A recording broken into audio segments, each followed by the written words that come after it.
Welcome back into Exit 99 Sports, as always. My name's Caleb Deloach, Cody Hinkbein back here with us, and today we welcome on a new very, very special guest, Mr. Ryan Winkler. Ryan, hey, welcome on. Thank you. How's it going? Going pretty good. We're going to do a little bit of football preview here today. It's the plan. Talk about, the three teams we have here in Cape County, Cape, Jackson, and now Saxony, their first ever varsity football season. Cody, looking forward to it. Our first time actually doing football. We started during basketball this past year. Yeah, should be entertaining. Three should be pretty good teams this year. Look forward to returning players, but also a lot left us, just like every season. Excited to get back at it. Yeah, so jumping in, start with you, Ryan. Ryan, you do football, basketball, baseball for Withers Radio, like Cody and I, but so how long have you been doing radio for Cape? Since 2014, 15. 2014, 15. So like 10 years. Okay. And then you, where did you go to high school? I went to Saxony. You went to Saxony. So look, we have we have representation. That's right. Can't call me a homer for just repeatedly putting Jackson people on here. Yeah, so you went to Saxony, and then was this kind of a field you thought you wanted to get into back then, or at what point were you like, hey, let's start talking about sports? So my brother was doing Central play-by-play, and they couldn't really keep a color guy. Okay. And so he finally asked me if I wanted to do it with him. Mostly I was like, hey, why don't you ask me? Yeah. So then I started doing the color with him, and then maybe 2 years, we had the guy who was doing Jackson left, and so they moved John over to Jackson, and I took over Central, and then he eventually left, and you guys took over. Yep. Okay. Well, there we go. There's the story. I didn't know the story, so yeah. So that's cool. So you've been doing Cape now for a while. Yeah. So you have a pretty good grasp on the program. You've been there now for what? You started with good times, then some bad times, and now pretty good times. I started with like 2 good times and quite a few bad times. Yeah, there's a little. Back to good times again. There's a rough stretch there, and that's who we can start with here first. Start off with the guest here. We'll talk about Cape a little bit. 10-2 last season, a good year once again. I know Cody, you mentioned it a little bit ago. 3 straight 10-win seasons, something that, like you said, hadn't been done since Coach Norman was here, early 2010s. Lost in the district championship this past year against Cardinal Ritter. I know, Ryan, I'm sure you guys talked about it, thought about it at least, going into the season, like, hey, maybe we'll face Ritter again in the state semifinals or maybe the state championship or something. But unfortunately, you guys caught them in districts last year. Yeah, it was probably about a week before the season started when they had the districts, the aligning of the districts and everything.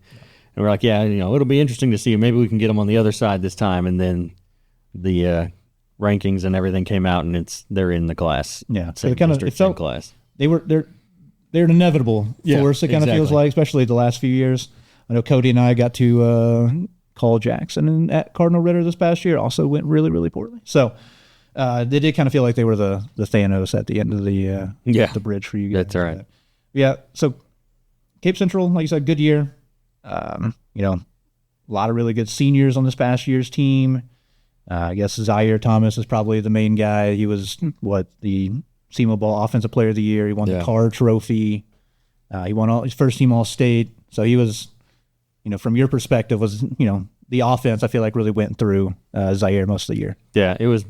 That's a good way to put it. Yeah, it's mostly Zaire Thomas and Keyshawn Boyd. I mean, those were the 1-2 punch for a lot of the plays all season long, and it seemed like, if you need a couple yards or a good chunk of yards, you get it to Zaire Thomas. If you need somebody to just kind of bully his way up the middle, you give it to Keyshawn Boyd. Yeah, and like we saw, they were, one of the most well-rounded, I guess, running back units, probably, Cody, we saw most of the year last year. Yeah, your 1A, 1B, pick your poison, thunder and lightning, whatever you want to call them. A pretty good deal in the backfield. And so looking at the other guys that are going to be heading out the door, obviously we said Zaire Thomas, he was the leading receiver and leading rusher on the team, over 20 touchdowns, over 30 touchdowns. Kind of did a little bit of everything, but also you lose starting quarterback Declan Pittman. I feel like he performed pretty well. He was, I think, the 3rd leading rusher behind Thomas and Boyd. He threw for 1,000 yards, 15 touchdowns, 5 interceptions.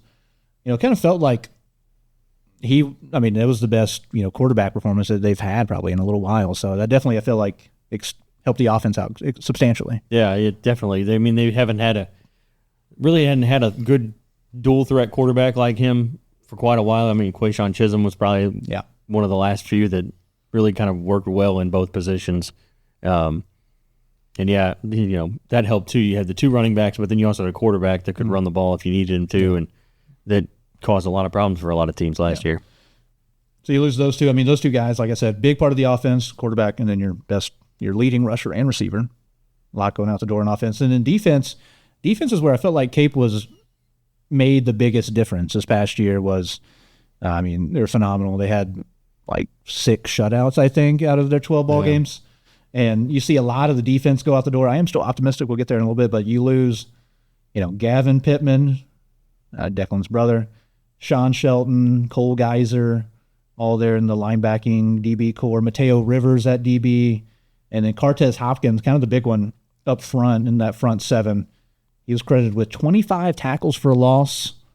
So the defense was was a leader on the team, but also a lot going out the door there. Yeah, that was one thing. The 2 years last year and the year before, the defense really kind of stepped up and helped keep a lot of those teams from even getting anywhere near making it a ball game. Yeah. A lot of times they'd threaten them, and then the defense seemed to kind of just wake up, lock down, and then stop the other team from moving the ball down the field anymore. But, yeah, losing Hopkins and all those guys, that's going to be a big blow. Yeah, it's a lot to replace. I am optimistic, though. They do bring back a good amount of guys on that side of the ball, and that's where we can just kind of jump to now. I mean, the guys on the roster, obviously, I'll let you go ahead. Keyshawn Boyd, I mean, he's going to be, when you do lose your quarterback, who is your third leading rusher, you lose your leading rusher, who's also your leading receiver. You lose, I think, your next 3 leading receivers. I think Keyshawn Boyd is actually the leading returning receiver on the team. Yeah. So I'm expecting it to be a healthy dose of Keyshawn Boyd this next year. Yeah. Oh, yeah. I'm expecting that too. And then Torrance Murray is kind of going to be the guy that fills in there for Zaire Thomas. Mm-hmm. He did a little bit of that last year towards the end of the games when they would take one of them out and leave the other one in. He would take kind of the opposite, and they would hand off the snaps. Every other snap would go to Murray, and he did a really good job, I think, filling that in. Yeah. So I think he's going to step into that role pretty well, I think. Mm-hmm. Yeah, then up front, I don't know what else come back on the offensive line. I know Connor Poole's back. Isaiah Husky's back. 2 guys who are very, anchors. Isaiah Husky, 3rd in state in the shot put in track and field season. So a couple of very strong kids, good blockers up front to lead that Keyshawn Boyd and Murray charge. And then, one guy, I'm interested to see how they use him, if they use him any differently. Obviously, he is a phenomenal, extra blocker on the end of the offensive line. That's Jathan Spain, who did commit to SEMO, yep. Big tight end. A couple years ago was the starting quarterback whenever Pittman went down. What do you think about Spain? The last couple years, and now what he's going to be heading into this year. Yeah, obviously he's the emergency quarterback. Obviously, he's bulked up. Yeah. He's a big kid. He had to change his pitching motion because his shoulders are too big. Like he couldn't throw over the top anymore. I had those problems too. Yeah. You've been working out. Yeah. It's just the shirt's really baggy. That's right. Yeah, he's going to be a good extra blocker, I think, too. And then if they need somebody to get a couple short yards and maybe run over a defender or 2, they toss him the ball. Yeah. Maybe some dump passes in there. Yeah. No, I'm interested to see how they use them. Because, like I said, we'll get to here in a minute. There is some questions kind of at the quarterback position and, see if they do. Obviously, you have guys that are faster, like a Keyshawn Boyd or Torrance Murray, that they might line up at a Wildcat type quarterback type situation, or if you're in, goal to goal situation, you need to get a yard. Wouldn't be a bad idea to put the 6'4", 240-pound battering ram that is Jathan Spain there behind, because he also knows how to catch a snap, which is something that is important to a lot of these people who gets put in that position a lot of times, especially in high school. Get somebody out there that's never taken a snap in their life, might catch them off guard a little bit. You see a lot of snaps over the head and stuff, and then one other big weapon on the team that might be overlooked, I think, is kicker Joey Charlton coming back. Had a pretty good career thus far. I know he got thrown in there as a freshman, made some big kicks. last year did well. I think he went 6 of 9. He had a long of 43. Yeah. Had a touchback on about half his kicks. So, I mean, I feel like he's a big weapon, and like you said, only hopefully going to keep getting better. Yeah, that's exactly the hope. I mean, like you said, that 43 long kick, and I think he is at that point when he first started kicking, you know, obviously freshman, it's his first year. He's never actually done this because they just kind of recruited him basically from soccer. Yeah. And so it seemed like every year he got better and he got more comfortable being a kicker. And I think that with working in the offseason, I could see him being a pretty big part and being a pretty big name kind of kicker in the area. Yeah. Oh, yeah. He's had a good, he looks good. He's had a good career. I mean, I think they attempted one. I think he, like Cody and I were only there obviously for one Cape game, was the Jackson game. I think they put him out there to take one that was like a 40-something yarder at the end of the first half, something like that. He missed it, but like barely wide right. Yeah. I thought it was good, but I mean, he has a huge leg, obviously. Yeah. Like he can. It's just all about obviously a little bit of the accuracy, but I mean, he's been a phenomenal kicker, especially in high school, where in Southeast Missouri. You really don't you guys have played some teams that like I don't know what they have, but yeah, there's a lot of teams that don't have kickers. So, so like I said, there are definitely some question marks. There are good defenders coming back. Brayon Clemens, who's a track star as well. Jonathan Williams played well, linebacker. Joseph Hamlin at defensive back. There's a lot of good players coming back on that defense. But over on the offensive side, we kind of touched on it. What do you think is the answer besides let's give it to Keyshawn Boyd 150 times a season? Yeah, because you can't do that, obviously. Exactly. And even with Torrance Murray coming in, a lot of teams, especially when Cape played Jackson, they knew what the main goal was to get it to one of them. Yeah. And so the same with when he came down to Cardinal Ritter too. Right. You have to get somebody that can at least throw the ball. You don't need somebody that really just throws it downfield real far. Right. Just get dump passes maybe or something, some short yards each time. If you can get that into your game plan, I think that would make a world of a difference. Yeah. You mentioned Torrance Murray. Torrance Murray, he did play a little bit last year. He showed up pretty well because if I remember right, didn't Keyshawn Boyd get hurt? Yeah, at one point he back was, into the season kind of, and then Murray kind of stepped in and did well in that role we're at. Yeah. Yeah. So we mentioned also Pittman graduating at quarterback, which, like we both said, probably the best quarterback play at Cape in a while. Jathan played pretty well for getting thrown in there like middle of week 1 or whatever it was. Yeah. As a sophomore, but I mean, it's probably the most productive quarterback play. He completed around somewhere between 50-60% of his passes, over 1,000 yards. Was a good runner as well, which is a big part of his game, big part of the offense. So the question obviously is, where do they turn from there now? So this will also be like the 4th starting quarterback in 4 years, something like that. But what do you know? What are the names? Who are the possibilities to kind of take over that role for Pittman? So I think it's going to end up being Aiden McGuire. They said a couple of the kids have told me that he's taken a lot of snaps in practice. He looks like he's comfortable back there. He's done pretty well. I think that's where they're leaning towards is Aiden McGuire. Okay. But obviously things could change between now and week 1. Yeah, but that is my big question mark because I said I've never watched any of their JV games. I don't know what's going on exactly up behind Pittman.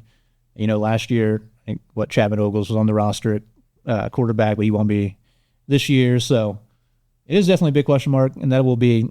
I think that'll probably be what's going to really determine, how the season goes. Like you said, we'll get into the schedule here in a second. Like, no offense, but against New Madrid, against Kennett, against St. Charles West, maybe Sykeston, St. Dominic, you can hand it to Keyshawn probably 25 times, and he's probably going to get upwards of 200 yards, and you're probably going to win by 30. But like you said, when you do have to play a team that's like can possibly take away that first option, that is where I think the issues are going to arise maybe. And we'll see. I'm excited to see kind of what Aiden McGuire looks like. Have you seen any Aiden McGuire, any snaps ever? The most I've seen him throw is out on the baseball field. There we go. So he's a baseball player also? Yep. Okay. Yeah. He played baseball, yeah. Which is a good amount of crossover between baseball and football. Pretty much. Yeah. There's a pretty good chunk that crosses over. Yeah, so that's a big question. Like we said, the defense, we mentioned, 6 out of 12 games were shut out, or they were held to double digits. Held teams to double digits, 6 out of 12 games. There were 4 shutouts. But yeah, they lose, Gavin Pittman, Shelton, Hopkins, Geyser, Rivers. So a lot of new faces going to be stepping in over there. Do you have any input on guys that you've seen that you like or anything like that on the defensive side of the ball for this upcoming year? I mean, some of those guys that got a little bit of playing time towards the end of the season, obviously when you come in at that point, when you're up by a lot, you're not necessarily playing the first string of your opponent. But the defense, I think, still held them pretty well. But, I don't know what it's going to look like if you're playing against first string guys that you don't normally see. Yeah, and it took a big jump. They gave up 15.8 points a game last year, which was a huge, like I said, jump. Even the previous 2 10-win seasons, they gave up 24 and 24, and then, like I said, cutting all the way down to 15. You could obviously see it, and the offense took a jump. So there were a lot of blowouts on the schedule last year, and we can, get into, kind of what we see here going into this season. Schedule, just run through it. It is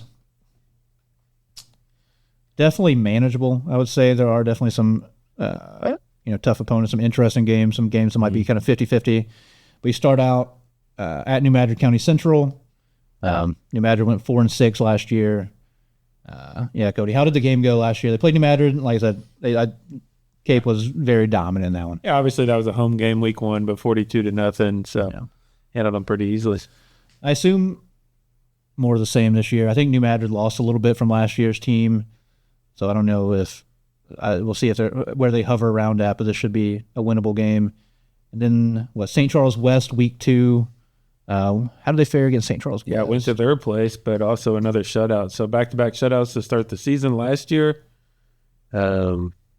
See it the same kind of way. Yeah, probably not a shutout, but probably a winnable game for sure. Yeah, because we said the defense might take a step back, probably with a lot of the losses. I mean, they did lose a lot, especially in the front 7. But once again, St. Charles West went 3-7. I like the potential to start 3-0 because next week they go to Saxony this year. What was the score for there, Cody? It was another big 56-16 last year. And that was year 1 under Coach Jim May, who was at Scott City, who had Scott City really, really rolling while he was there. And, I've seen a lot. There's a lot of articles this summer on SEMO Ball talking about, kind of the progression they've made. And I think, he's a very good coach. And Saxony is a team at one point in time that was, like I said, if they would beat Cape or they'd beat Jackson, it wasn't news. Yeah. And so I'm interested to see, I don't know if you have any, I'm interested to see if they will get back to that point here sometime in the near future. Yeah. I mean, I agree. He's a good coach, and I know we talked about it once before. They'll improve again this year. Obviously, they're going to get better because they've got him running the show. So and bring a lot of guys back too from this past year's team. They went 3-7. Struggled in the SEMO conference. I think they will be better. They do bring, like I said, a lot back. They have, all you got to do is look at some of the other programs. Look at boys basketball. There's no shortage of really good athletes at Saxton. And like I said, we saw it when Cape Central coach Kent Gibbs was at Saxton. I mean, they were a state final threat every year for about 5-6 year run there. And so I'm interested to see how they improve. I want them to improve, as weird as that might sound as a person who does Jackson games. And once again, doesn't want to sound like uppity, but like I want good games in the SEMO conference. Yeah, like exactly. I want there to be competitive games. Like I said, when I was in school and even after I graduated, it was like Saxton beat Cape 28-20. It's like, yeah, that just happens. That's a normal thing. And now it's like, wow, that would be amazing if that happened. So I am hoping Saxton does get the turnaround. We'll talk about them a little bit more here later. I do like what they bring back. Obviously, like I said, a lot of athletes, a lot of studs. So hoping they do improve for sure a little bit. But as another game, I think it'll be more competitive, but I definitely give Cape an advantage as of now. Like I said, we'll see more how Saxton looks. Next opponent, Poplar Bluff. This will be a home game this year. Cody, we've seen Poplar Bluff the last couple of years. They've been they've been solid, but last year Cape definitely got the better hand of them. Yeah, that one was 49-6 at Poplar Bluff, so this one will be a home game for them this year. Yeah, another situation where I think it's a year two of a coach. The head coach there had been there for a while. He stepped down, and now the head coach, I believe, is an alum. He'd been there for a long time as an assistant, so we'll see what happens. We'll see how they progress. 49-6, though, like I said, is a big margin to overcome, so I'm sure it'll be competitive. Obviously, SEMO conference games are always that way. And the next opponent at St. Dominic. Ryan, tell me about the St. Dominic game last year. That was the monsoon game, right? That was the hurricane game? The hurricane game, yeah.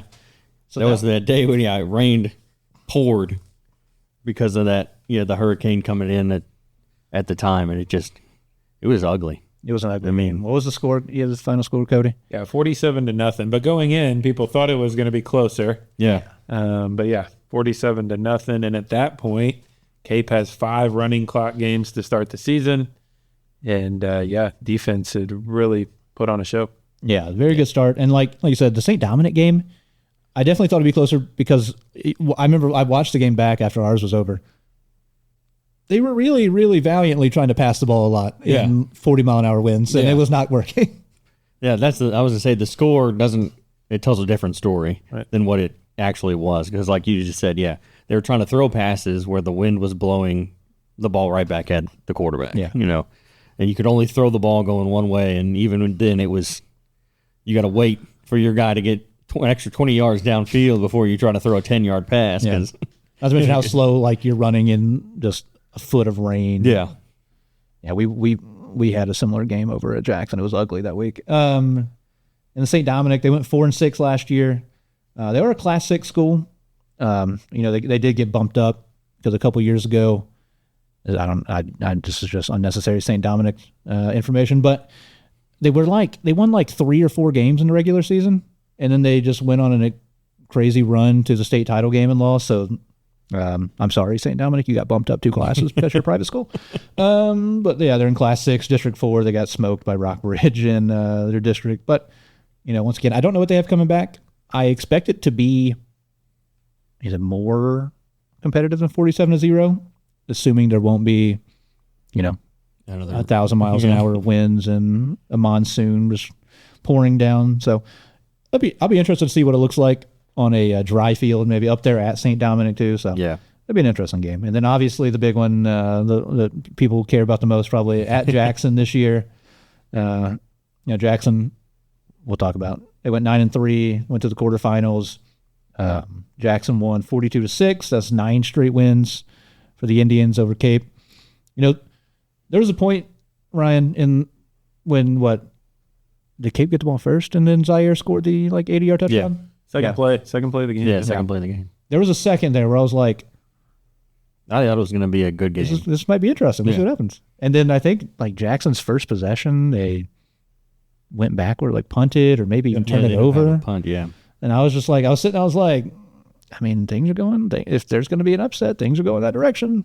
And then it was just like, yeah. I mean, you were there. It was a slow, just grind to 42-6. Yeah. Yeah, Cody, you have it pulled up over there. It's been a lopsided rivalry as of late.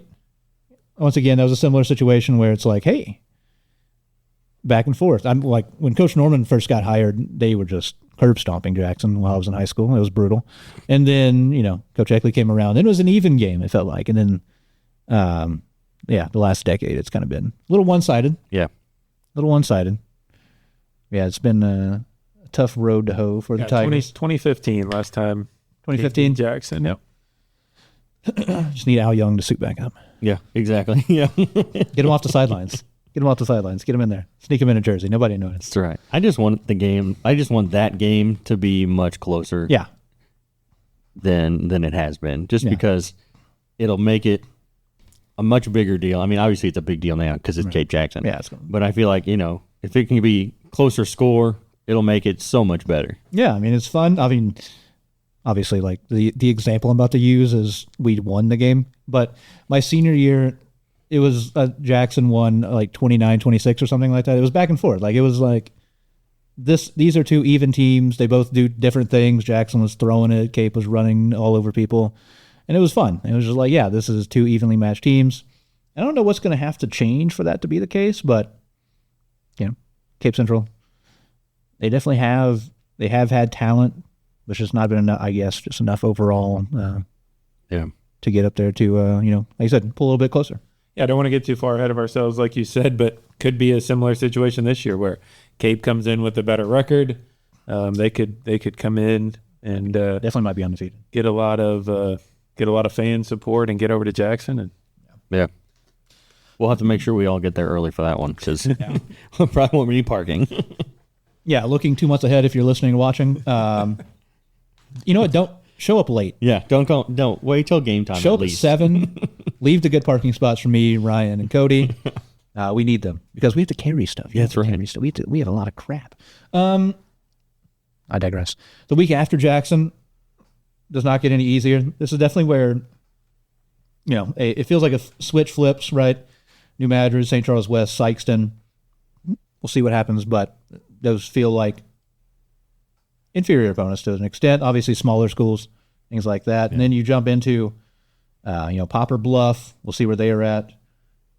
They were a 500 team last year, Class 5 team. St. Dominic, around 500, Class 6 team. Jackson, and then you go Farmington, Lift for Life. So a couple more tough opponents. Obviously, Cape blew out Farmington last year, but a new twist this year. Yeah, as Hall of Fame coach, former Jackson coach Brent Eckley is now the head coach at Farmington. Yeah. So came back after 2 years, I think it was in Arkansas. A couple of years away.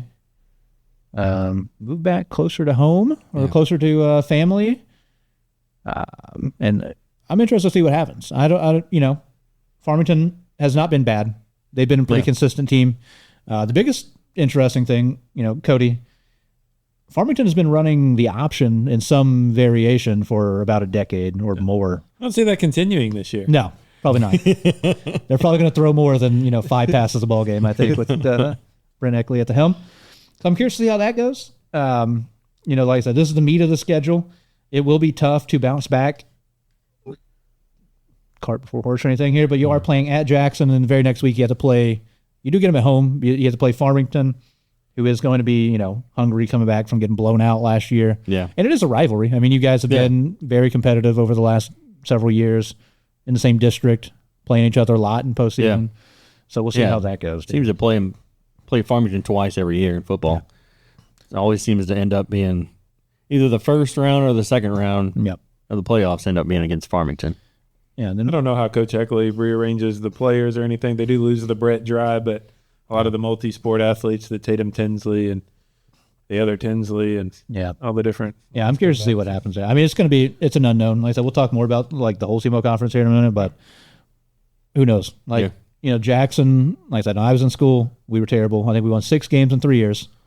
And then we won 7 games in Coach Eckley's first season. Tell him there's no who knows. What's your prediction there, Ryan? No, I'm not doing that. Ryan, who's going to win? Who's winning, Ryan? No. I've learned my lesson. Never do that. I might disappoint Ryan. I'm going to make a prediction here in a little bit. We'll talk about it. The next week, you guys play Lift for Life. That was a fun ball game last year. Yeah. It was pretty high scoring. Lift for Life went to the Final Four in Class 3. They lost to Seneca. They went 8-6. They're a team who they played you guys. They played a crazy tough schedule. I think they're technically a private school. Yeah, they are. So, because they're, I think they're technically like a charter school. I think they're a charter school. Yeah. So they get to play kind of whoever they want. It feels like most years. So I mean, they see the Cardinal Ritters. They'll play Metro Catholic teams. And so it was a very competitive ball game. Cody, you have the running box score. If I remember right, it was like a crazy back and forth ball game. Yeah, 28-22 Central at halftime. Yeah. Central pulls away in the second half, but 28-28. 44-28 final. That first half was nuts. Yeah, like I said, Ryan, I'm supportive. I went back and watched. I watched most of your games back. And I watched that game, and I was just like, this game is kind of on drugs. Like, these teams were just like, it was like Cape. I'm like, oh my gosh, Cape's going to blow them out. And then it was just like, never mind, Cape can't do anything right. No, Lift for Life is now alive. And then it was just, then Cape came out in the second half. Yeah. Played really, really well. So that was the Zaire 4 touchdown game. Yeah, I mean, I feel like 3 of those were in the first quarter too. I don't have that detail, but that was a crazy game. And they went to the Final Four. Yeah. They're a team that I assume is always going to be good and be crazy athletic. They're going to have a kid or two playing college football. Yeah. So I'm interested to see how that game goes this year. Yeah, they have no home field either. They play all their games on the road. They don't have a home field. I don't know about basketball. I don't think they have a gym because their school is right downtown in St. Louis. Like, you can drive past it if you're going towards Busch Stadium. Yeah. And it's just kind of off to the side. I'm actually curious. So I think they play somewhere. Everybody listening, this is good radio. We're going to look this up here. Well, it says on the Misha website, when you look up the location, it says they're playing at Cape. Yeah. So, interesting. Okay. I mean, I figured they might play share a stadium. Cody and I went to... Right. Jackson played Miller Career Academy / Vashon. Yeah. And they have what was it called? Like the entire conference shares a field. Yeah. There's 5 schools that share that field. So Live for Life. Yeah. We coming back down here. That'll be a competitive ball game. Like I said, that middle end of the schedule is really going to be interesting. Like, because you're going to have time to break in, new players, a lot of people coming in new spots or people that, bigger roles. Then last week of the season at Kennett 0-10 on the season last year. Not to be mean, I guess technically the worst team in Southeast Missouri. I think everybody else had at least a win. But Cape won that 56-0 pretty convincingly, but might not happen in 1 year. But Coach Joel Wyatt, who did have a lot of success at Kennett, is coming back to Kennett. So it's another team who not too long ago was, a contender in the playoffs. Mm-hmm. So interested to see how they improve, but I'm not expecting them to go from 56-0 to flipping to a victory this year. So that should be another Cape victory. So, I mean, on the whole, I am optimistic about this season, Ryan, but you're going to see them. You see them a lot more than I do. So what is your thoughts as we go into the season here? What are you feeling about this team? Obviously, the quarterback position's the biggest question. I'm not sure who's taken over. Not 100% sure, I should say. Obviously, Keyshawn Boyd in the backfield, Torrance Murray, Jathan Spain. I feel like it'll be close to last year. Maybe the final scores of each game won't be the same, won't be as big of a win on each side, but I feel like record-wise they'll probably be around the same record. Yeah. Yeah. Cody, do you have any feeling on Cape going into this year? Yeah, I think obviously anytime you lose a standout athlete like Zaire, but like you said, Boyd steps into that role. Question at quarterback, obviously, echo what Ryan said, but we'll get to our predictions here in a little bit. Yeah, definitely some question marks, but we haven't talked about it. Cape Central also not a bad head coach over there. Kent Gibbs been doing it for a little while. Won a lot of ball games and has really shaped this program in his image. I mean, you look at. I don't remember. Do you remember exactly what year he got to Cape? Would he come in? I know he was there when they went 7-5. Did he show up in 18? I believe. No, I don't think he was there in 18. I don't think he was there in 19. Either in 20. I think he might have been 2-7. Okay, might have been 20. Okay, so yeah, I mean, Cape Central went. We talked about it earlier. They had Coach Norman. You look at it. They went to 3 straight trips to the Final Four. Yeah. And they went to the state title game, the only state title appearance ever. In 2014, they're competitive. They're competitive 7-6, 7-5, and then 1-9 the next year. Then they jump back up to 7-5. Then it's 3-6. Then it's 2-7, and you're sitting there. Also, I mean, you were there. Mm-hmm. I, for those of you that don't know, married a Cape Central graduate and teacher at the time. And so we went to go watch her kids play quite a bit. I, too, was suffering with you Cape Central fans through 3-6 and 2-7 games. I just, didn't have as much riding on it per se. Yeah. Well, I mean, that's not true at all, actually. I'm married to the Cape Central person. So if they lost bad, that was bad for me. It was maybe worse than anybody, actually. Now I think about it, I might be the biggest victim here. Now that we talk about it. Yeah, I mean, so it went from 5 wins in 2 seasons combined to 10-4 state semifinals, 10-4 state semifinals back-to-back. Yeah. Back-to-back seasons, and then 10-2 this past year. So 30 wins in 3 seasons. A very, very good turnaround by Coach Gibbs. And I think a lot of the coaching staff is going to stay the same. So there's a lot of continuity there, at least. So I'm definitely optimistic about Cape Central, and we'll get to see a lot of new faces, at least. So I'm curious to see how some of these guys step up into their new roles. So next, we can jump into the team that Cody and I do the radio for, which is the Jackson Indians. The Indians went 9-3 last season, 8 straight wins from September 20th through November 15th. So it started out a little bit rough. They went on a roll in conference season and then ended up getting knocked out of the Class 6 playoffs in the quarterfinals by Kirkwood up there at Kirkwood. They've now won back-to-back Class 6 District 1 championships over Seckman, at Seckman both years. 6 district titles in 7 seasons. And like I said, lost to Kirkwood 45-35. Fun ball game. Obviously rooting for Jackson. It stunk the way it ended, kind of brutally, but good season, fun year. It was a year, Cody, where I had a lot of question marks coming into the year. You had a lot of good players coming back, obviously, or players you thought were going to be good, but there was a lot of question marks going into last season. Drew Parsons' first year as a starter. I think the year before, like going into this past season, they had lost like the entire defensive line, stuff like that. So I had some question marks, but I was pretty, ended up being pretty impressed how things ended.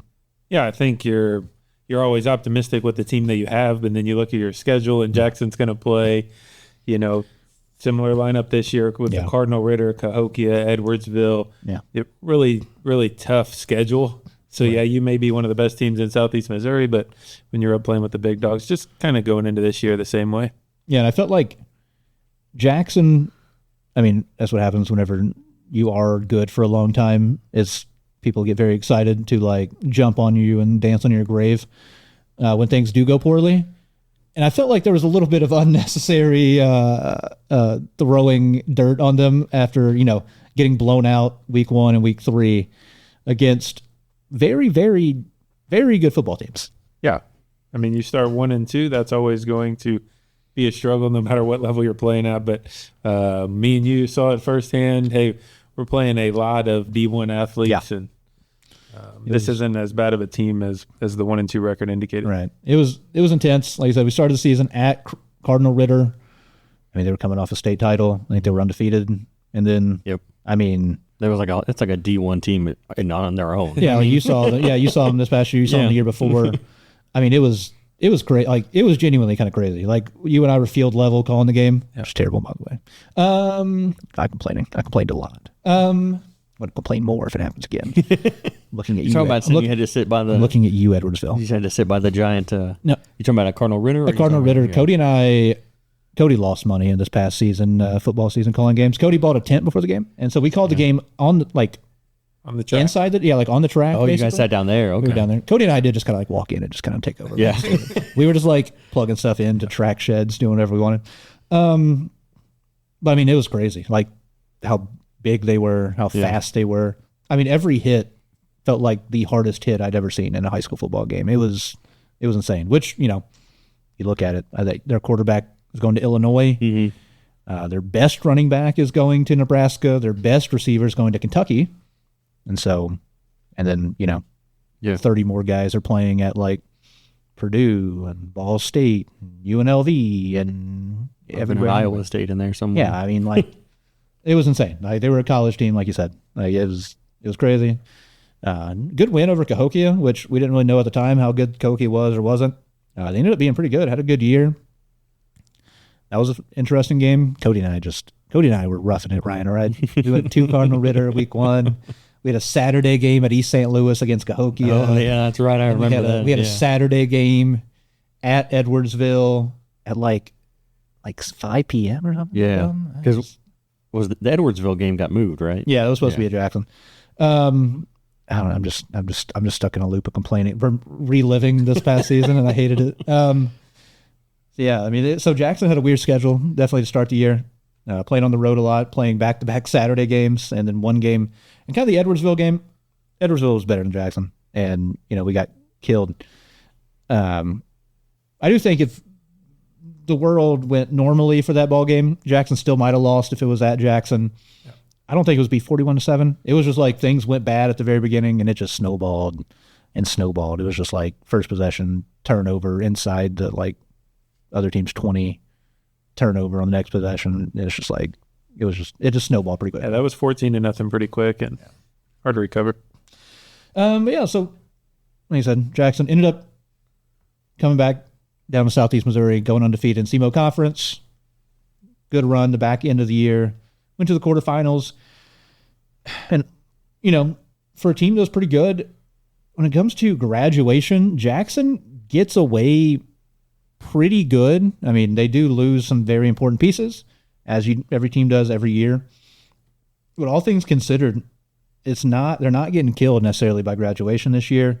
You know, Cody, I mean, it kind of starts and ends on offense, especially with one guy. It's Kai Crow, 2-time All-Stater. He's going to Truman State.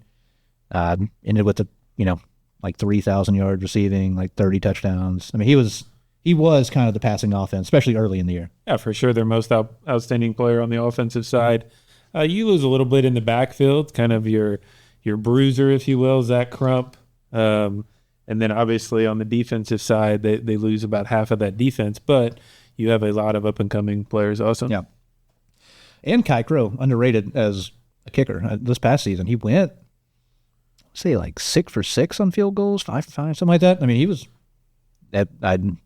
Jackson doesn't kick a lot of field goals in my lifetime, so that was a new experience, and he was really good at it. And not to mention it was a touchback pretty much any time they let him kick it deep. And that is a weapon in high school football, being able to pin your opponent back on the 20 pretty much every time. Also on offense, like you said, Zach Crump, I mean, he had up near 20 touchdowns this season. He was the goal line guy, short yardage guy, and was a nice change of pace, I felt like, to Jalen Hampton. For sure. And then also a big part of the run game and then protecting your quarterback. Jackson loses the entire interior offensive line. Braden Smith at center, and then Grant Lindsley, Jesse Keller at the guard spots.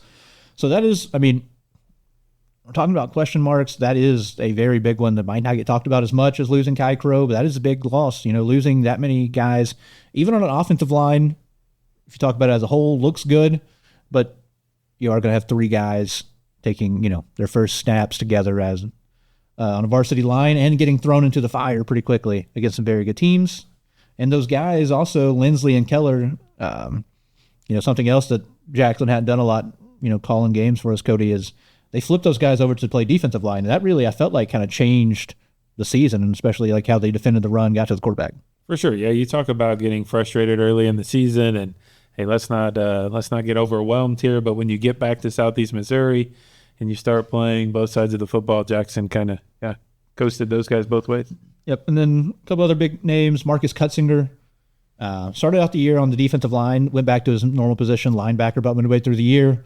Phenomenal, great run, stuffer in the middle of the field. Did a pretty good job rushing the passer here and there. On the back end, Gavin Allspaw, who was in only his first year playing corner, but did a great job. Very physical, out on the edge, good athlete, obviously running with people, but very good in run support. And then maybe the biggest loss on maybe the defense as a whole, but especially in the defensive backfield, Tyson Ford, all-state safety, I believe led the team in tackles and interceptions. I mean, Cody, he had a solid career up to that point as, Jackson, Indiana. I think he had played corner up until this past season. He went back to safety. And I mean, he was the only thing keeping, Edwardsville and Cardinal Ritter from scoring 50, 60 points, felt like half that game. Yeah, pretty much the ball hawk. And then whenever you talk about it, you don't really ever want your safety to be the leading tackler, but the first half of the season when he's making most of the tackles and he got a lot of work the first couple weeks. Yeah, he was phenomenal. Like I said, maybe the most improved player on the entire team. He was great. Like I said, if anybody did get past the front 7, Tyson Ford was always there. Like you said, laid a lot of big hits over the middle, people coming through, trying to make contested catches. He did a fantastic job. Allspaw, I didn't mention he's going to the same college as Zaire Thomas up there in Wisconsin, Platteville. And Zach Crump going to William Penn University, which I think is where Coach Eckley went to college. Don't quote me on that. This random, I don't know why. I just know stupid stuff. Returning, though, Jackson has a lot. A lot of guys I really am optimistic about. And, Cody, the big one, quarterback Drew Parsons coming back, second full-time starting year.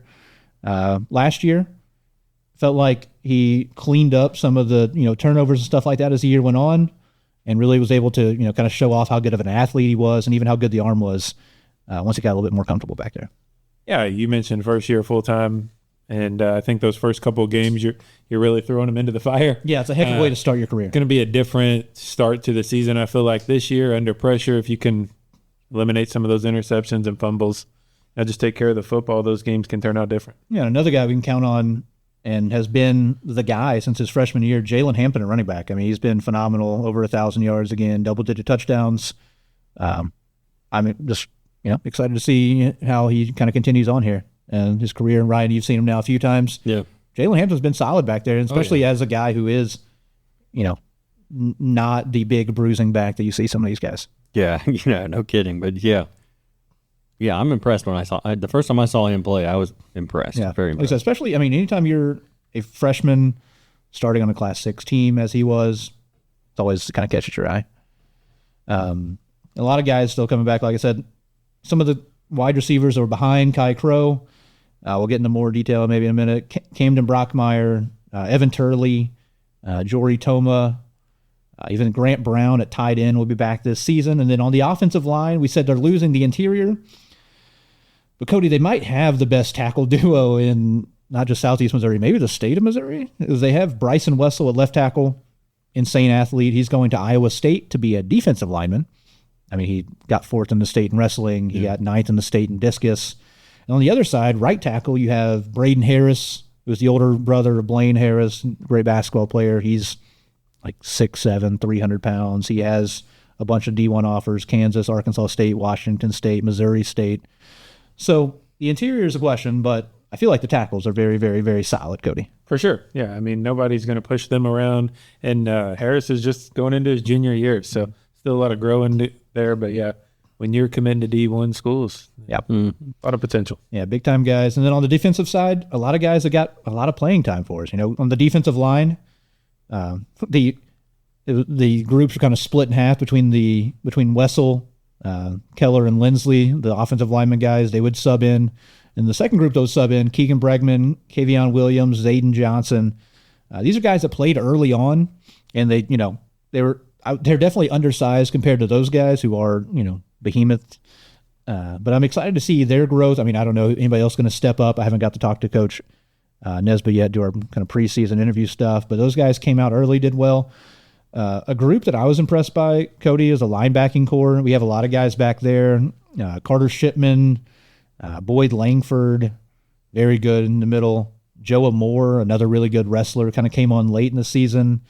Brett Finlay did a really good job as well, playing kind of that hybrid linebacker, slot defender guy. I really like that, middle part of the defense there.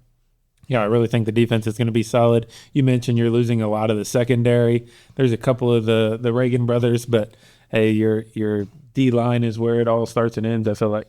Yeah, and like you said, 2 Reagans back in the secondary. Won't get run by too many people, that's for certain. Right. Blaine Reagan, the person I've probably talked about more on this podcast than anybody else individually, 400-meter state champion. 6 on the 100-meter. Not too bad in Class 5. And then Brock Reagan, does not run track, baseball player. You watch him on the field, his closing speed, things like that, very, very impressive. You can tell it is runs in the family. Very willing tackler. So I'm excited to see their growth, see where they're at. Blaine is another guy like Jalen Hampton who's been a starter since he was a freshman. That year he was the number 2 corner. This past year he was covering everybody's number 1 guy. So he is going into year 3 as a starter. One of the best corners, maybe one of the best athletes in the state period. So there's definitely some holes there, but they do have a good starting spot with the Reagans. And then, like I said, Cody, some of the big question marks. I guess offensively, start with receiver. Kai Crow's gone. You can count on that was 1,000 yards of production at receiver. He played some running back, some emergency safety, and a great kicker. But we'll stick with his receiving ability right now. Who do you see? How optimistic are you in the who's coming back in the receiving? Yeah, probably the obvious answer that could step into that number one role is probably Evan Turley. Just does it all, can play both sides. Even returns the punts and all that. So kind of your do-it-all player that I feel like can step into a Crow role. Yeah, good speed. And they have, different guys who, different kind of feels like roles as receiver, because Turley is on the smaller side, probably in the 5'10" range, and super fast. Obviously, your Jory Toma with the hands was kind of the go-to there. Very physical. Middle of the year, so. Yeah, good athlete, obviously good basketball player. Mm-hmm. And then another guy that kind of jumped out really late in the season, Camden Brockmeyer, up there around 6'3", 6'4", something like that. Makes a lot of contested catches. I think he had a couple of catches for touchdowns against Seckman, maybe. I think he had one against Kirkwood as well. It was just like he just really, came together at the end of the season. So they have three guys. None of them are Kai Crow. None of them are, there yet. They might be one day, but I think as a whole, I think they'll be able to replace them at least adequately. And then, like I said, interior offensive line, I don't know who's going to be playing there. They obviously have some big body guys. The tackles, though, I'm very confident in. You have two guys that are getting D1 scholarships that are both, one's like 6'5", the other's 6'7". They're both up around 300-plus pounds. So there's definitely an, question mark. The center, very important part of the team. And the interior of the line is going to be big when it comes to running the football, especially when you're facing, units like Cardinal Ritter, like Edwardsville, like whoever Ballard Memorial High School is from Louisville, Kentucky. I'm going to assume they have big people too. Probably. So it's going to be a big question mark early in the season. That's not necessarily the group you're like, hey, let's learn how to gel together against. But I have some confidence. I think Gavin Shin got in there some. He was kind of their swing lineman. Big kid, also really good track athlete. The Atkinson kids got in there some as well. So I don't know who's going to be stepping up there yet, but I feel like Cody, they have a pretty good track record of filling in offensive linemen throughout the years. Yeah, and probably the thing I'm most optimistic at when you look down through this with a Jory Toma, Lucas Cox, Evan Turley, Brock Reagan, Blaine Reagan, Jalen, they're all juniors. Yeah. So you just got out of your sophomore season, and these guys still have 2 years left to play. Yeah, a lot of youth on this past year's team. That was that was the biggest thing I felt like too, because not only was it like, hey, you're playing really good teams, but also a lot of them are playing the first varsity football. Right. And took some lumps early, but I'm pretty, they got very, very good experience. On the defensive side, there are some questions about the defensive line. They played 3-4. The best three guys out there were Wessel, Keller, and Lindsley. Keller and Lindsley are now gone. Who's going to plug in there? There's a lot of, like I said, a lot of big bodies. Bregman, Williams, Johnson, Shin, Atkinson, a lot of guys that can play. And, I guess also, is Bryson Wessel going to play both ways? Probably. He is going to be apparently a Big 12 defensive lineman, Ryan. That usually bodes well. It's usually a good sign. Yeah, usually it definitely helps the defensive line. So I assume he's going to be playing both ways again. So, there is definitely that. And then we mentioned, Cody, what guys are going to step in for Ford and Allspaw, who were very, very good, back there in the secondary. But, like I mentioned earlier, I'm pretty optimistic about the Reagans. And there were some other guys that definitely showed flashes throughout the year. Yeah. Next man up, probably Lucas Cox. I think he played pretty good in that secondary linebacker role. So, yeah. And then, overall, Cody, what do you think is about the team as a whole? Because, Jackson now in Class 6, they have been the last couple of years. They've knocked off Seckman the last couple of years in districts, but you play an absolute, bear of a team whenever you get to quarterfinals, and then from there on out. Do you think this roster potentially is the roster that could maybe break through and get past a, it's crazy as it sounds, like a CBC, Kirkwood with a bunch of D1 guys, whoever it might be? Yeah, that's always kind of been the Achilles heel of Jackson. You never feel like you have as many D1 athletes to match up with all these other schools. But whenever we start talking about Jackson this year, we do have a couple commits there, and at the line where you need to be able to push some guys around. So maybe this is a year we could play with them. Yeah, I'm optimistic for sure, and we can look in the schedule a little bit for this upcoming year. They do play Cardinal Ritter again early in the season, but this one is at Jackson. We did say, Cardinal Ritter lost About 15 guys are going to be playing on Saturdays this year. So do I think they're going to win? Not necessarily. But do you think it's probably going to be closer than 44-7, Cody? Yeah, I don't think this year it's a running clock game. It's a home game. Yeah, do they come out of there with a victory? Maybe not, but hey, can we play with the big boys? This is probably a game to get you started, get the ball rolling, and maybe you get knocked in the teeth a little bit, but how do we recover from that? Yeah. Week 2, new opponent coming long drive from Louisville, Kentucky, Ballard Memorial High School. I looked into them a little bit. I tried to find anything I could. They went 6-7 last year. They're a team apparently that plays, a lot of really good teams because in the postseason they went on a run all the way to the quarterfinals. They lost to the eventual state champion. They're in the biggest class in Kentucky. Max Preps has them as the number 25 overall team in the state. So I don't really have much of a read on what they are, what they're going to be like, anything, but I'm sure it is going to be a very tough test. Yeah, same as you. They go out and play people within 200 miles, and they try to get the best schedule they can. And, yeah, they may only come out of there 500, but they're going to be ready for the postseason. So early matchup, kind of hard to tell what they bring back. To be determined, I guess. Yeah, I know the only guy I found anything about, the quarterback is apparently really good, dual threat kid.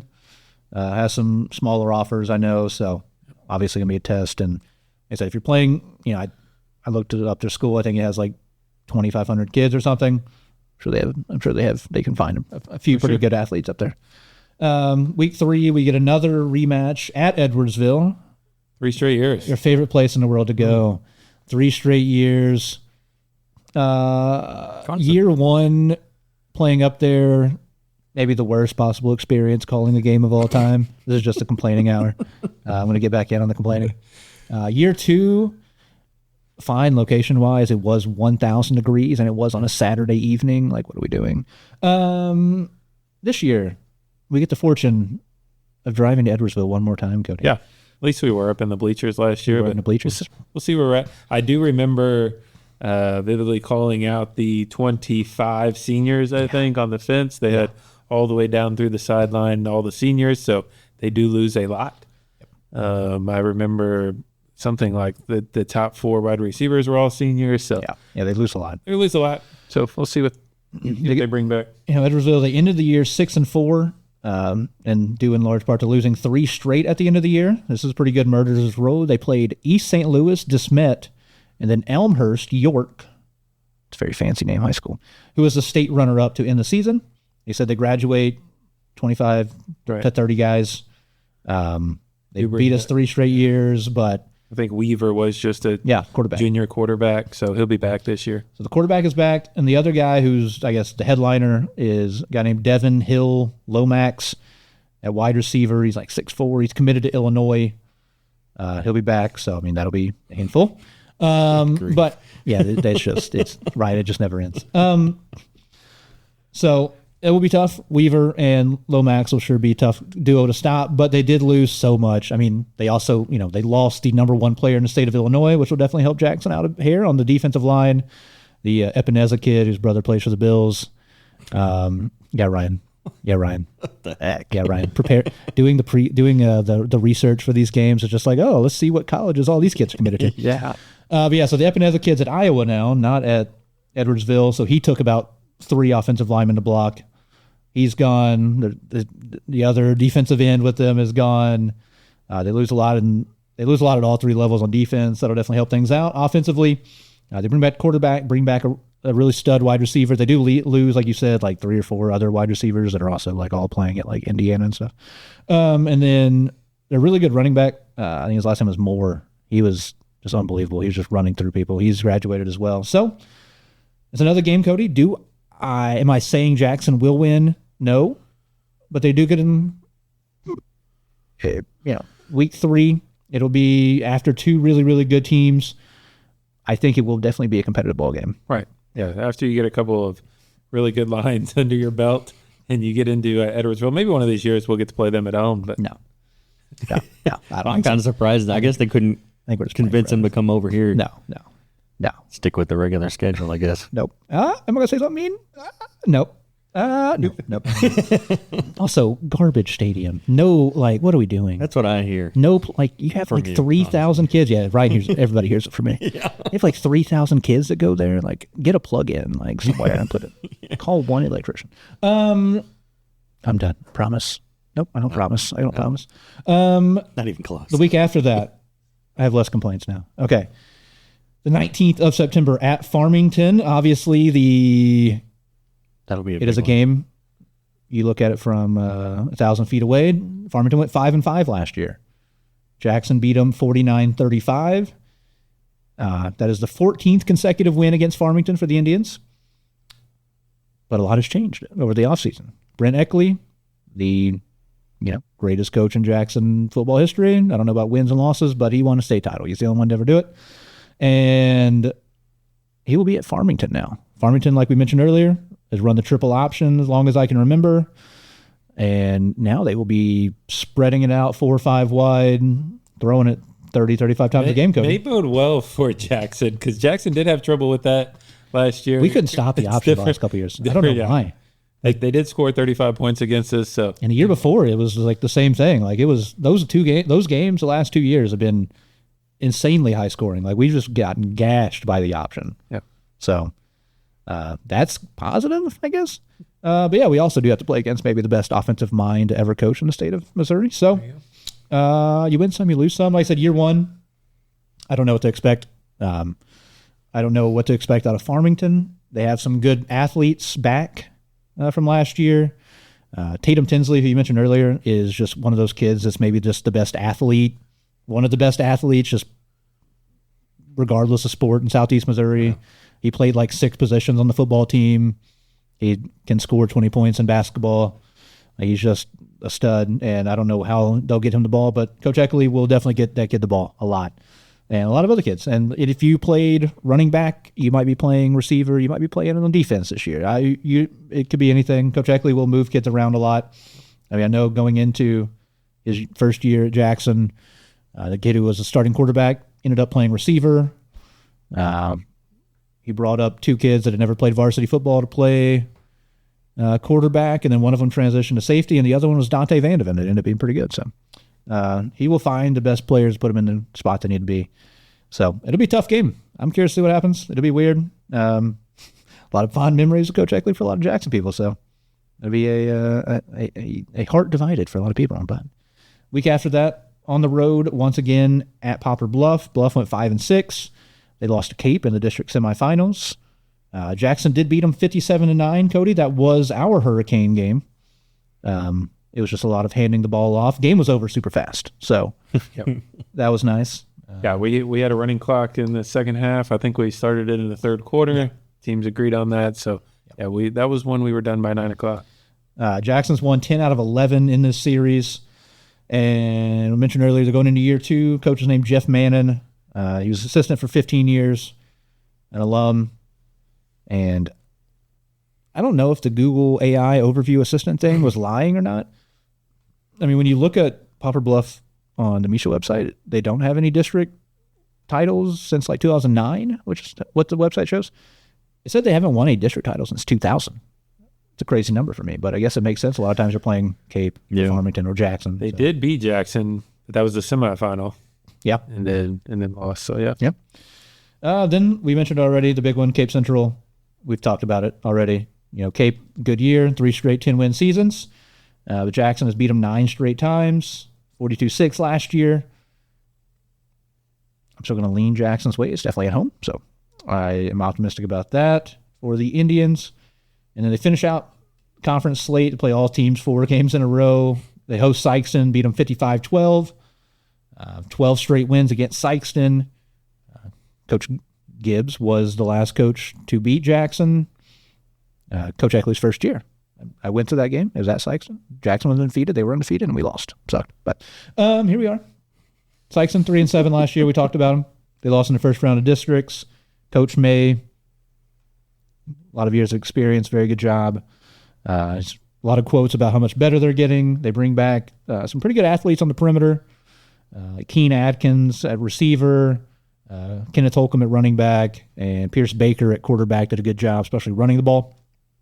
So I expect them to be improved. I definitely do, like I said, lean Jackson there. And then Jackson plays now, Cody, Miller Career and Vashon, we played last year. They've now added Sumner High School. Wow. I don't know where Sumner is necessarily. It's in the area. So it is now Miller Career Academy, Vashon, and Sumner against Jackson. This is another game Jackson should win. They won 55-14. Yep. Miller Career / Vashon did go 5-6 last year. They went to the district championship game. Who did they play? I think they played Lutheran North though, and that did not go well. Obviously. No, yeah, that was not good. And then obviously, like I said, they had pretty good athletes. There's just a real lack of depth. I mean, a couple kids got hurt, and it was just like they were moving kids all over the place, which is how it works. I mean, they're a team with 20-something, 30-something kids. Does not have the depth to hold up for 4 quarters, but solid team. And then ending the year at Festus, which Jackson has beaten weirdly easily, I feel like, the last several years. They beat them 43-7 last year. That's 3 straight wins against Festus. Festus went 11-3 and went to the state title game. So, I mean, this is a good Festus team, good Festus program. They do lose. They lose quite a bit. So I think they might take a step back. But they've been rolling pretty well recently. I know, that was a team that I feel like Kate played a lot, past several years. Played in districts a couple times, I think, as well. Yeah. So, I mean, a good program, always good athletes. And, I think they're losing like quarterback, two of their running backs, maybe. They're losing quite a bit. But they're coming off a big year. Their only losses were to Lutheran North, who was a Class 4 state champions. They lost to DeSmet, who was a Class 6 state champions, and Jackson.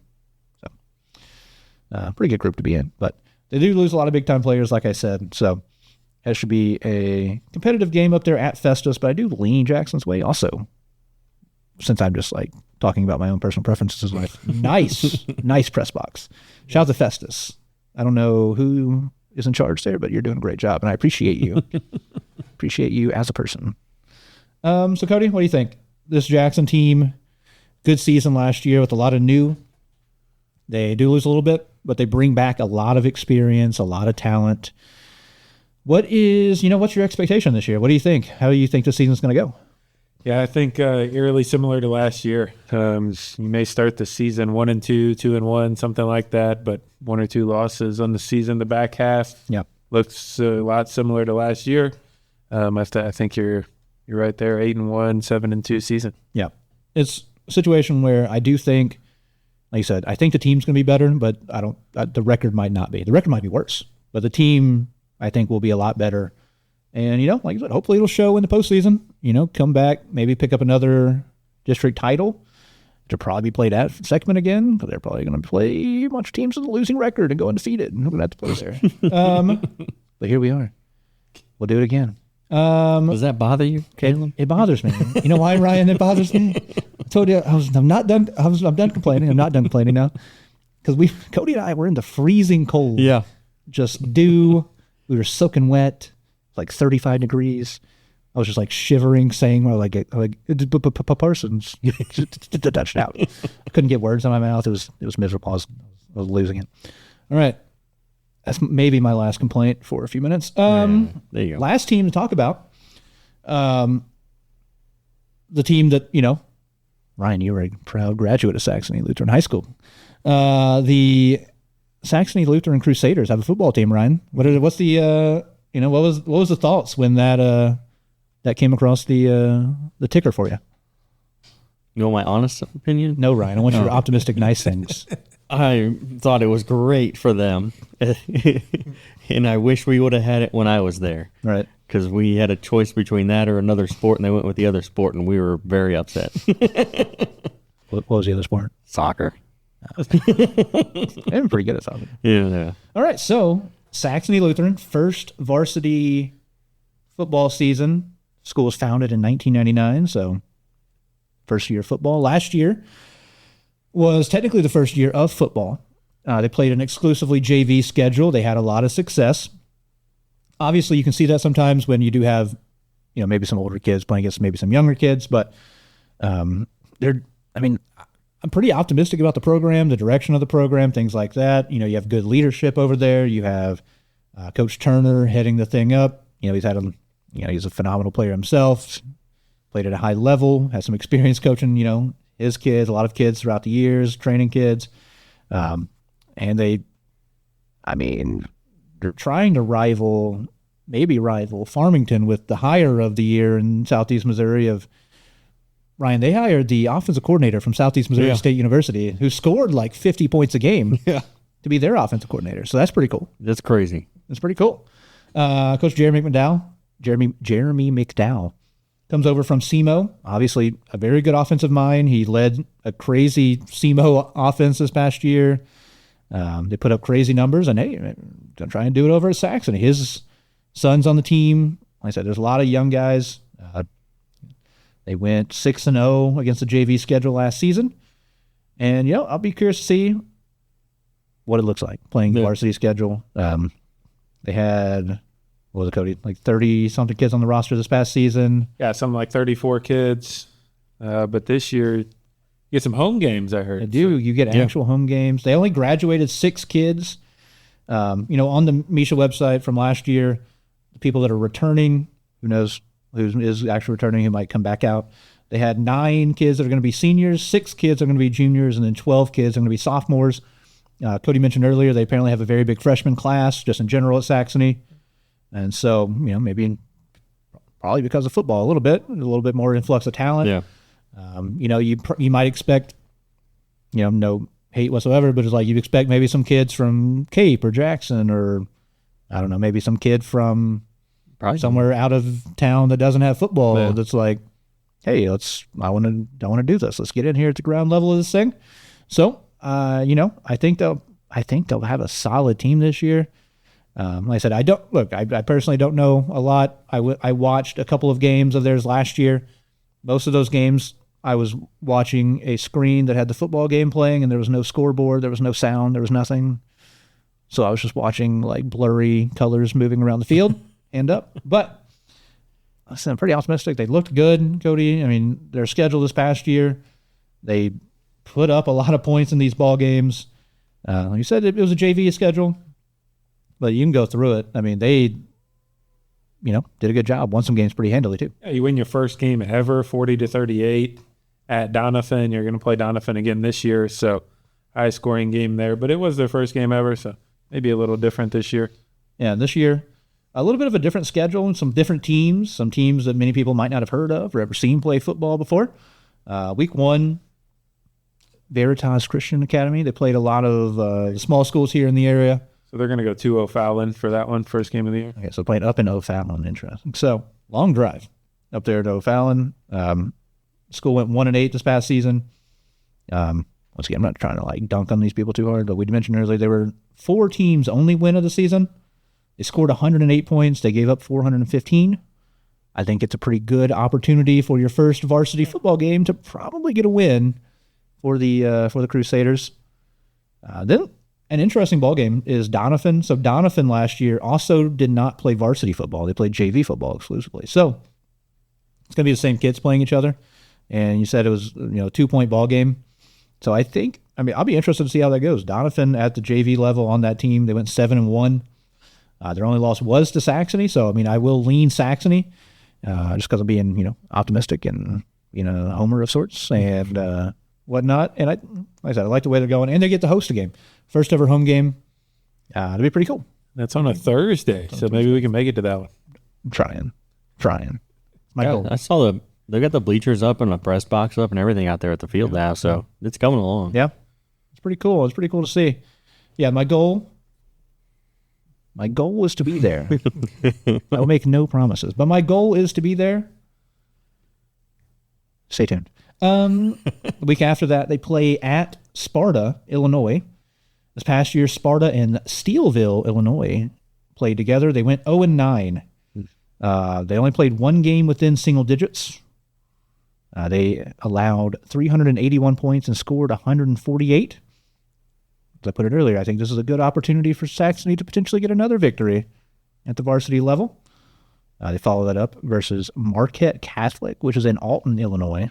So a lot of Illinois teams, Cody, traveling over there. I guess that's probably in part due to, not having a consistent schedule like a lot of these teams do, being, in a conference or whatever yet. So yeah, normally you're probably going to schedule some home and away, some Illinois teams that aren't real far from the Perryville Jackson area. But yeah, also of note, there a little bye week in between. Not sure if that's looking for another game or they will have a bye week before that Alton game. How many? This is good TV again. How many games do they have on there? They have 8 scheduled. They have 8, so they got that one bye week in there. So they might, yeah. We'll see what changes there. So they do play Marquette Catholic. Another team, 0-9 last season. Marquette Catholic scored a total of 5 touchdowns for a grand total of 37 points. They gave up 380. Once again, I like Saxony to potentially be undefeated. We'll see if they get a team in there between the 12th and the 26th. But yeah, in my opinion, the first big test, I guess, will be home against Charleston October 3rd. You know, Cody, Charleston, a somewhat smaller school, but a team that always consistently has some really, really good athletes.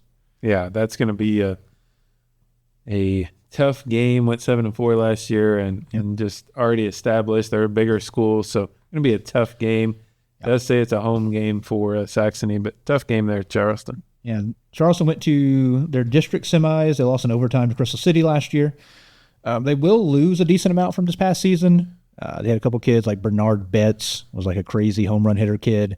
Somebody that we all saw, Deshaun Henderson, in basketball was a beast. In football, I think he was all conference on offensive line and defensive line, which makes sense. I mean, the kid was just massive, crazy good athlete. So they do lose some, but you know, Ryan, like we said, we've watched a lot of Charleston basketball. Mm-hmm. If that translates over whatsoever, I know like Trinez Lane that was on the basketball team will be playing as well, and for football, there's some crossover there. So, like I was saying, if there's any crossover between basketball and football, we know that they have some really, really good athletes year out. Definitely, yeah. And then an even bigger test, one could say, is the very next week at Perryville, on the road against the last season 10-2 Perryville Pirates. Cody, should be a very, very big test there up there at Perryville. And now you're moving up to a Class 4 school. It is a close in proximity, but yeah, you're moving up to a Class 4 school. I feel like Perryville just keeps getting bigger and bigger, so going to be a tough test there. Yeah, they lost in their district championship to Festus. I mentioned earlier, went to the state title game. So, yeah, good season for Perryville. I don't know what they bring back exactly. I was trying to look into it a little bit. I know they do lose some kids. They were pretty big contributors, but like I said, Class 4 school in a good spot right now. I'm pretty optimistic about Perryville, so we'll see. It will be a big, big test. Perryville's improved a lot, too, in the last few years. I mean, there was pretty much a gimme game if you had Perryville on your schedule, and now it's you're looking at a possible shootout. Yeah, they've done a good job up there. I've been impressed.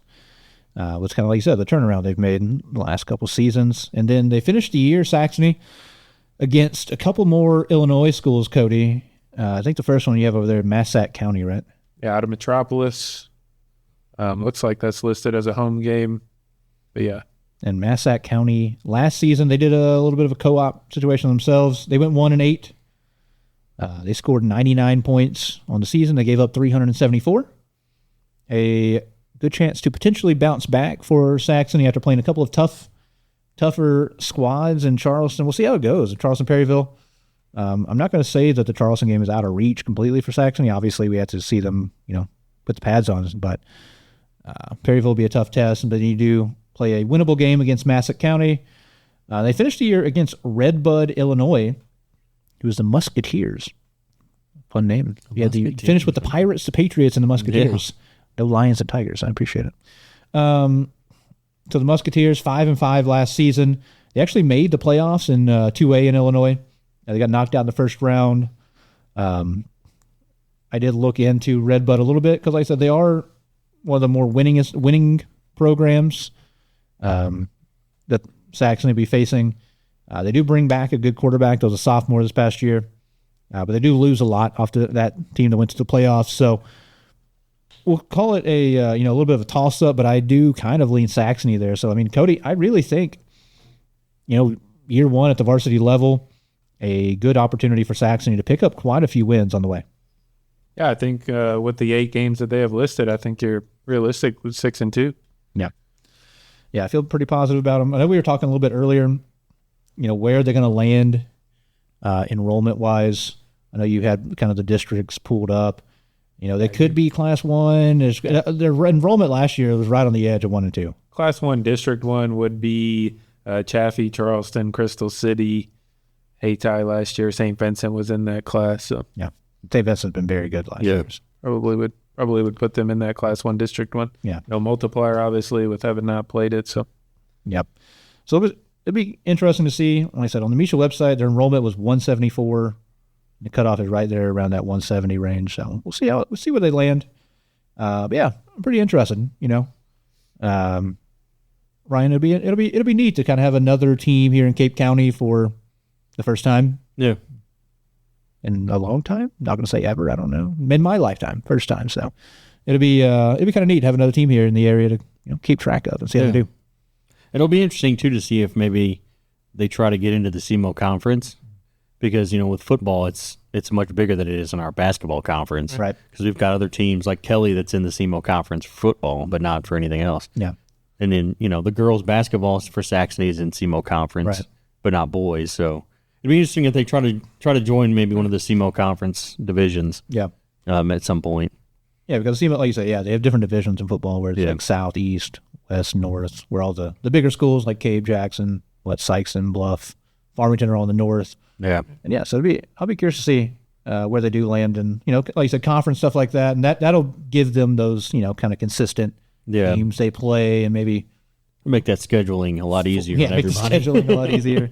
Make the travel a little bit easier, probably too, not having to cross the river a bunch. But it'll be interesting. I'm excited to see where this thing goes for Saxony. I'm pretty optimistic. Like I said, I think they have a lot. They have some kids. Cody, you were looking at the roster earlier. I mean, they bring back some real size on the line of scrimmage. For sure. Yeah. A couple of kids that go north of 250, a pretty good line. I mean, you put their linemen up against other in the area, and then a young quarterback who can see over that line. So, yeah, have the makings of a really good offense. Yeah, I'm excited to see. Like I said, it'll be fun to keep up with. I will definitely be rooting for Saxony. There's, I have no hatred in my heart. Me, I am super positive. That's what they say about me. As you can tell from what's all gone on here. I haven't heard that.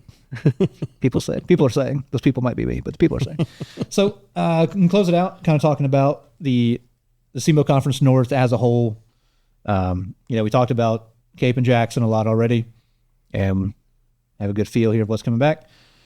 There is some, question marks, intrigue, whatever you might want to say about the other three teams in the North. It's Farmington, Sykeston, Poplar Bluff. Let's see here. Ryan, where do you want to start at? Who do you want to talk about first? Well, might as well start with Farmington. Farmington. Like we said, Brent Eckley's the head coach. They went 5-5 last year. They got killed by Poplar Bluff in districts. But Brent Eckley, pretty good football coach. He went 102-27 at Jackson. He's a Hall of Famer. He went to the quarterfinals 5 times. They lost in the semifinals once. They went to 2 title games, won 1 championship. And we've mentioned it a few times, they'll be abandoning the option for the first time in a long time. Yeah. See how that transition goes. It'll be tough, obviously. You're learning whole new blocking techniques. You've got to, whoever it's going to be, you have a kid that's going to be playing quarterback that's going to be throwing the ball 20 times for the first time in his life. So it'll be interesting to see how they adapt, how they adjust, how they get there. But they have good athletes. Farmington, we see them in basketball every year too. They're a school that has really, really good athletes.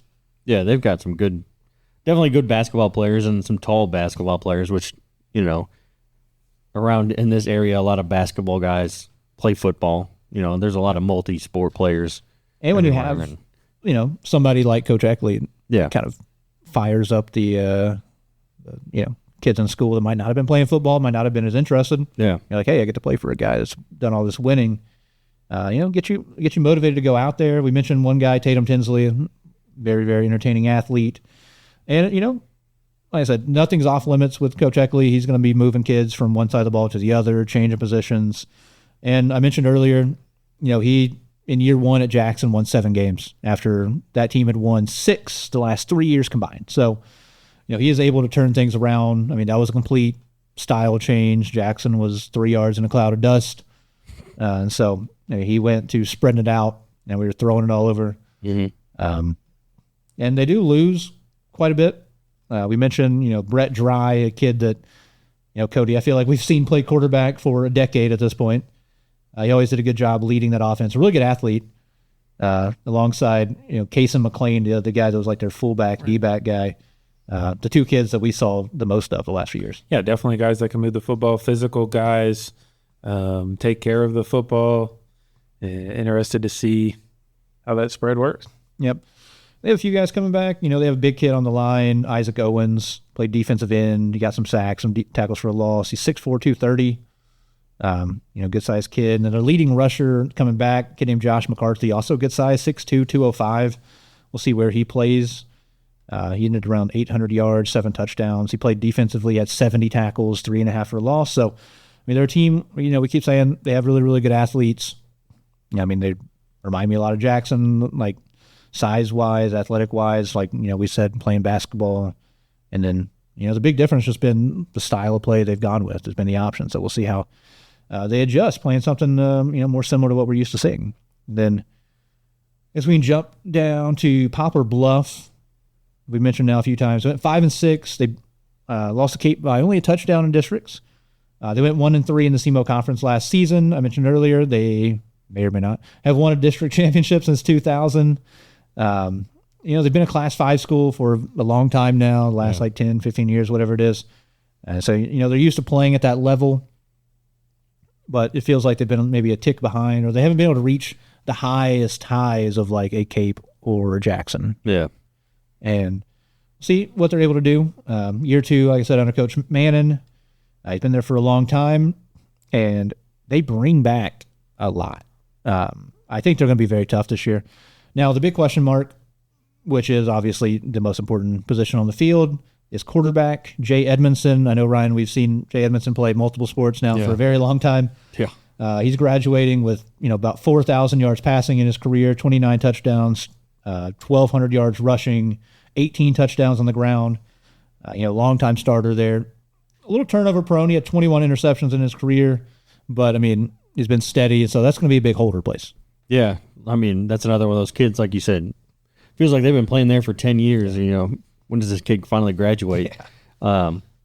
But yeah, that'll be a big hole to fill for whoever tries to take over after him. And he was a good quarterback, and he did play really well in tight situations. Yeah. He had a good head on his shoulders. A lot of experience. And so, obviously that's a big question mark anytime you're replacing quarterback. And they lose their leading receiver, Hunter Clifford. He ends with 46 catches, about 800 yards, 7 touchdowns. He also was the kicker and punter. Yep. That's always a fun thing trying to replace. But, I feel like they're pretty consistent, Ryan. They usually have good running backs. They have pretty good athletes on the perimeter. It feels like they're always solid on the line of scrimmage. They sometimes have really big kids. And then, like, linebacker-wise, they're always really tough. So, they were 500 last year. What's your outlook? Do you think they're going to be maybe a little bit better, maybe improved from this past season, or probably hanging around a similar spot? Probably hanging around a similar spot. Maybe 6-4. Yeah, 5-5, 6-4. But you have their schedule pulled up. Really a mind-boggling schedule. They lose to Farmington in September by 3. They play Farmington again in November and beat them by 35. So a little different. And then you get blown out by Cape 49-6, and then you lose to Cape by a touchdown. So a little schedule for them last year. Yeah, so you can definitely say, though, they're like trending in the right direction. Yeah. There's some momentum going that way. The end of the year was good. And they play, I think, the exact same schedule, but the inverse, which is, it has, definitely some landmines. Valley View is phenomenal. They went to the state semifinals in Arkansas this past year. Then they play Chaminade, that's a scary name, but Chaminade is very gettable on the football field. Jason Tatum doesn't play football for him. So, yeah, exactly. Like, that's a winnable ball game, especially at your place. And then it's the SEMO Conference. How's it going to go for them? Farmington, we have a lot of questions about Farmington. Cape Central, they've struggled against Cape, but Cape has a lot of new faces. Jackson will be going to Poplar Bluff, which is always, a tough environment. And Sykeston, definitely a gettable game, team they've had some success against. And they end the year with, up and down kind of group here. They will be playing, at West Plains, who had a good season this past year, pretty consistently solid. Kennett, rough year. Hillsboro, pretty consistent. They had one great year. So, I mean, it is fair to say that they could be a better team. I keep saying this about a few teams, and I'm going to say the same thing in a minute about Saxony. They could have a similar record, but I think the team's probably going to be a little bit better. Everybody can have a better record than they had last year. I said they're going to have the same record. The team's going to be better. Kind of like Saxony. Somebody's got to lose somewhere. Saxon's is 3-7 last year. And that's a situation, again, where they have a lot of guys coming back, and they could be a lot better, but they could still be 3-7 at the end of the year. So, they play a tough schedule. They play the SEMO Conference, so they're going to see Cape, Poplar Bluff, Farmington, Jackson, who going to be an uphill battle against all four. They have winnable games. They still have Dexter, who I don't know what Dexter's going to look like this year. They were amazing last year. They went undefeated in the regular season. They got knocked out in the quarterfinals. They're going to lose a lot, but it's still going to be a tough team from where Sykeson's coming from. They play Caruthersville this year, Cody, which is a team that's very tough to beat, always loaded with athletes. Yeah, you're going to play them at home, but then, you see 4 games in a row there. They're not going to leave their home stadium in the month of September, so it bodes well for them there. That helps. Yeah, they end the year, a couple of winnable games, in my opinion. They're playing at New Madrid, a little bit of a rivalry maybe, and then Charleston, which is the big rivalry. Yeah. And, Charleston beat them pretty good last year, but Charleston does lose quite a bit. And like I said, Sykeston brings a good amount back, and I think they might be able to get Charleston this year. So, once again, though, like I said, it's still going to be, maybe a 3, maybe 4 win season, but I think the team as a whole is going to be a lot better. Yeah, I think they'll look better and probably score some more points, but yeah, I think the record's going to be pretty similar. Yeah, and like I said, they bring back a lot of guys. I wrote down the names. Pierce Baker at quarterback. I liked the way he looked at times. He was definitely facing a tough team when we saw him against Jackson. But he did good things. He did a really good job running the ball, about 600 yards, 13 touchdowns on the ground. Their secondary has a lot of good athletes. The Atkins kid, the running back Holcomb's going to be playing both ways. So I'm optimistic. Linebacker Sam McGill, he's going to be all-conference type kid. But, in the end, Ryan, what do you think? How do you think? Give me an order 1 through 5 SEMO Conference. What do you think here? I'm putting you on the spot. All right. Well, I'm going to say we're just talking North, right? North, yeah. Okay, good. I talked about 30 teams. Yeah. It's probably. I think it's going to look a lot like last year. I think it's going to end up being. I think it'll be Jackson, Central, Farmington, Bluff, Saxon, yeah. Yep. Cody, what about you? Yeah, I'm going to have to agree. Same exact order: Jackson, Central, Farmington, Bluff, Saxon. All right, I would like to be contrarian, and I will say Jackson's going to go undefeated. I think Farmington's going to come second. I think they're going to go 3-1 in the conference. Cape's going to go 2-2. Bluff's going to go 1-3. Saxon's going to go 0-4. Mostly just to spite you, Ryan, because you're sitting right here next to me. Okay, that sounds about right. And what? I mean, Coach Eckley is the only thing that made football fun for me in my life in high school. So I'm always very optimistic about what Coach Eckley can do for a team.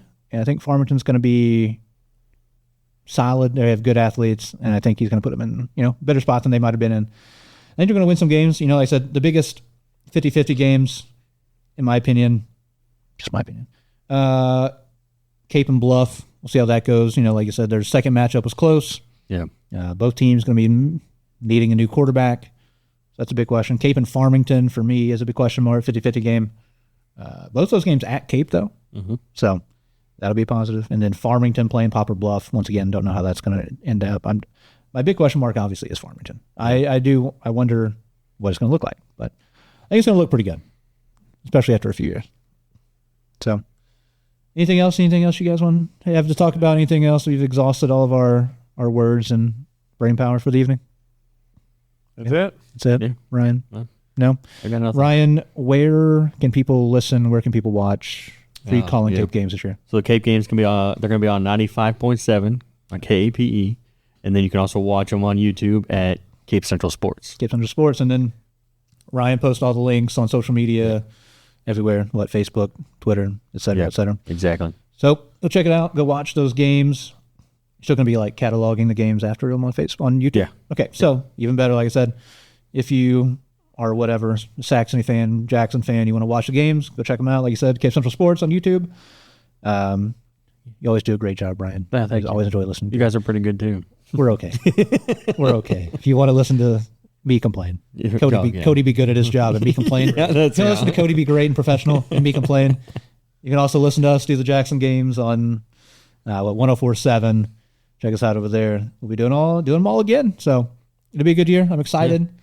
Excited to have you come over to Jackson once this year, Ryan, and call the Cape game from there. Get you up on the roof. It'll be on the roof. Yeah, get you on the roof up there. It's good for you. Get some fresh air. Yeah, I'm excited. It's the one time of the week I get outside. It's your only time. It's the only time we let you out. Yep. So yeah, I'm excited. Football season. It's kind of the big one around here, I guess. So it's going to be a fun time. I'm excited to cover it. Ryan, if you're interested, we'll have you back. Maybe talk some more football, talk about Capes some here as the season goes on. And I'm excited to get into it, get back to doing weekly updates, talking about what all happened in the area here. So Cody, first week, August 29th. A couple weeks here. Jackson, we mentioned has Cardinal Ritter, and Cape is at New Manchester County. Yep. So good luck driving that.